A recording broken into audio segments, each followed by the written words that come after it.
दोस्तों, जब इंसान अपनी सारी कूटनीतिक पावर और चालाकी लगाने के बाद भी बुरी तरह हारने लगता है तो वो क्या करता है? वो बौखला जाता है। अपनी मानसिक शांति के लिए वो गाली गलौज और चीखने चिल्लाने पर उतर आता है। और यकीन मानिए, इस वक्त दुनिया के सबसे ताकतवर देश के राष्ट्रपति डोनाल्ड ट्रंप का भी बिल्कुल यही हाल हो चुका है। जी हाँ, आपने सही सुना। सोशल मीडिया पर खुलेआम धमकियां और गालियां। एक ऐसे नेता जो अमेरिका का प्रतिनिधित्व करते हैं, उनका बर्ताव आजकल गली मोहल्ले के किसी लड़के जैसा हो गया है। आखिर ऐसा क्या हो गया है कि ट्रंप अपना दिमागी संतुलन खो बैठे हैं? आइए डिकोड करते हैं इस पूरी जियोपॉलिटिकल गर्मागर्मी को, जिसने मिडिल ईस्ट से लेकर वाशिंगटन तक हड़कंप मचा दिया है। दरअसल दोस्तों, इस पूरी कहानी की शुरुआत होती है एक ऑफर से। अमेरिका ने ईरान को मध्यस्थों के जरिए एक 15 सूत्री सीज फायर यानी युद्ध विराम का ऑफर भिजवाया था। अमेरिका की चाल ये थी कि इस अस्थायी युद्ध विराम का लालच देकर वो ईरान से होर्मुज जल डमरूमध्य को खुलवा ले, लेकिन ईरान ने इस ऑफर को सीधा डस्टबिन में डाल दिया।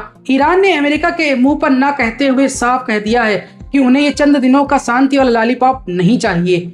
ईरान की डिमांड एकदम क्लियर है, उन्हें चाहिए परमानेंट सीज फायर और साथ ही एक पुख्ता गारंटर जो ये सुनिश्चित करे कि भविष्य में कभी भी ईरान पर कोई हमला नहीं किया जाएगा। तेहरान में हुई एक प्रेस कॉन्फ्रेंस में ईरान के विदेश मंत्रालय के प्रवक्ता इस्माइल बगाई ने अमेरिका और इजराइल की बखिया उधेड़ कर रख दी है।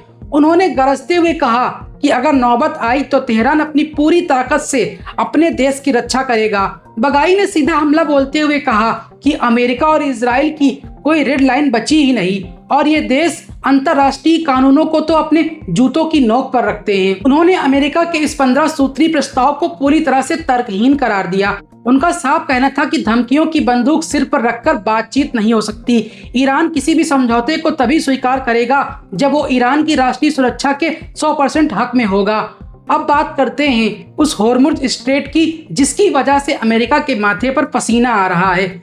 रॉयटर्स के रिपोर्ट्स के मुताबिक एक सीनियर ईरानी अधिकारी ने साफ कर दिया है कि दबाव में आकर कोई भी फैसला नहीं लिया जाएगा। ईरान अस्थायी युद्ध विराम के बदले होर्मुज स्ट्रेट खोलने जैसी कोई भी बड़ी रियायत अमेरिका को हरगिज नहीं देगा। हाँ, अधिकारी ने इस बात की पुष्टि जरूर की है कि उन्हें पाकिस्तान की ओर से तत्काल युद्ध विराम का एक प्रस्ताव मिला है, जिस पर अभी सिर्फ समीक्षा चल रही है। ईरान को अच्छे से पता है कि अमेरिका स्थायी युद्ध विराम के मूड में है ही नहीं, वो बस अभी के लिए वक्त खरीदना चाहता है। इसलिए इस अस्थायी डील का ईरान के लिए कोई मतलब नहीं बनता। और दोस्तों, ईरान की इसी जिद और इस करारे तमाचे ने ट्रंप का पारा 7वें आसमान पर पहुंचा दिया है।